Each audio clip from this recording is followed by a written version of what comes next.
सुरेख अशा पद्धतीने संपन्न होतोय। तर माझं मनोगत आणि मी तुम्हाला काही सांगणं, माझे विद्यार्थी म्हणून तुम्ही माझं ऐकणं हे थोडा वेळ होणारच आहे, पण त्याही पेक्षा तुमच्या विद्यालयामध्ये खरं तर मी भारतीय विद्यापीठाच्या अनेक शाखांमध्ये गेलोय, भाषणं केली, वक्ता म्हणून गेलोय, प्रमुख पाहुणा म्हणून गेलो।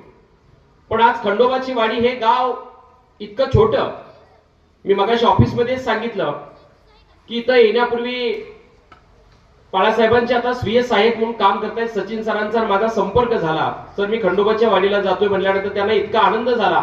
सर म्हणले खूप सुंदर, कारण का साहेबांच्या आणि गाववाल्यांच्या अथक प्रयत्नातून आणि पराकाष्ठेतून या शाखेची निर्मिती झालेली आहे असं मला सांगण्यात आलं।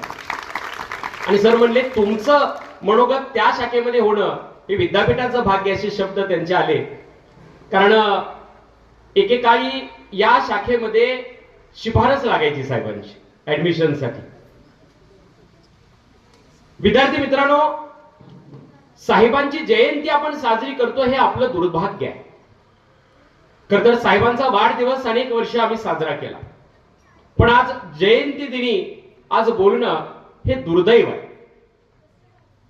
पण तुम्हाला एक खरं सांगू का, या जगामध्ये असं म्हटलं जातं पहा की यदा यदा ही धर्मस्य ग्लानिर्भवती भारत, बरोबर आहे, तुम्ही ऐकलं असेल। जेव्हा जेव्हा या भूमी तलावरती पृथ्वी तलावरती एखादं संकट येतं तेव्हा परमेश्वराला जन्म घ्यावा लागतो।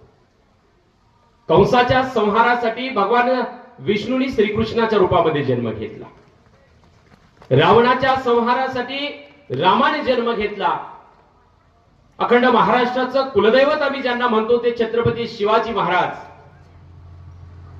खऱ्या अर्थानं हा हिंदू धर्म असेल किंवा सर्व धर्म समभाव असेल आणि हे महाराष्ट्रातलं स्वराज्य जर निर्माण करायचं असेल, स्वराज्य जर टिकवायचं असेल तर कुणाची तरी गरज होती आणि छत्रपती शिवरायांच्या माध्यमातून हे स्वराज्य निर्माण झालं। अनेक माणसं आमच्या साहेबांना, आपल्या साहेबांना देव माणूस म्हणतात। डॉक्टर पतंगराव कदम साहेब म्हणजे देव माणूस, पण मी, आणि ही खरंच गोष्ट, पण बाळांनो त्याच्या पुढे जाऊन मी असं म्हणेन साहेब देव माणूस नव्हते तर ते देवाचे रूपच होते, ते देवाचा अवतार होते। जसं मी रामांचं उदाहरण सांगितलं, प्रभू रामांचं उदाहरण सांगितलं, भगवान श्रीकृष्णांचं उदाहरण सांगितलं, छत्रपती शिवरायांचं उदाहरण सांगितलं। जेव्हा जेव्हा संकट आली तेव्हा तेव्हा देवाने अवतार घेतला आणि त्या संकटांचा नायनाट केला आणि देव निघून गेले। घाट माथ्यावरची जी अवस्था त्यावेळी होती, लाही लाही व्हायची, जनावरांची नव्हे माणसांची सुद्धा पाणी पाणी करायला लागायचं। आणि अशा काळामध्ये या भागाचं नंदनवन कोण करणार, या भागाला पाणी कोण देणार, या भागातील लोकांचं कल्याण कोण करणार, असा एक प्रश्न होता। आणि त्या काळामध्ये परमेश्वरानं अवतार घेतला असं मी म्हणेन ते म्हणजे स्वर्गीय डॉक्टर पतंगराव कदम साहेबांच्या रूपानं।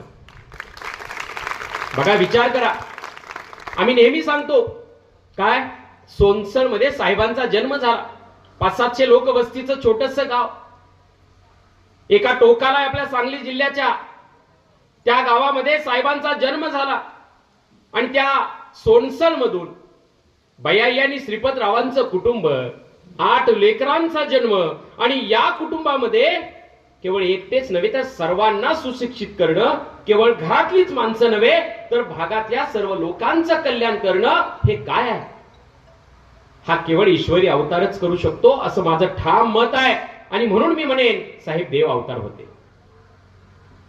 सोनसर पासून शिरसगाव, सध्या मी कडेगाव तालुक्यात नोकरी करतोय त्यामुळे त्या भागामधला आत्ताची सध्याची अवस्था मी पाहतोय।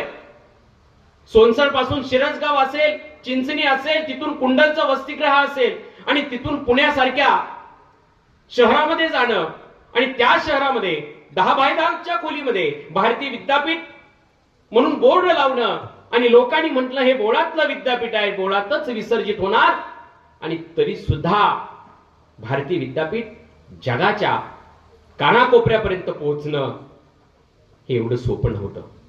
आणि म्हणून आज साहेबांच्या जयंती निमित्त हा समाज प्रबोधन सप्ताह साजरा करत असताना तुम्हाला सगळ्यांना माहित आहे साहेबांचा जन्म केव्हा झाला, 8 जानेवारी।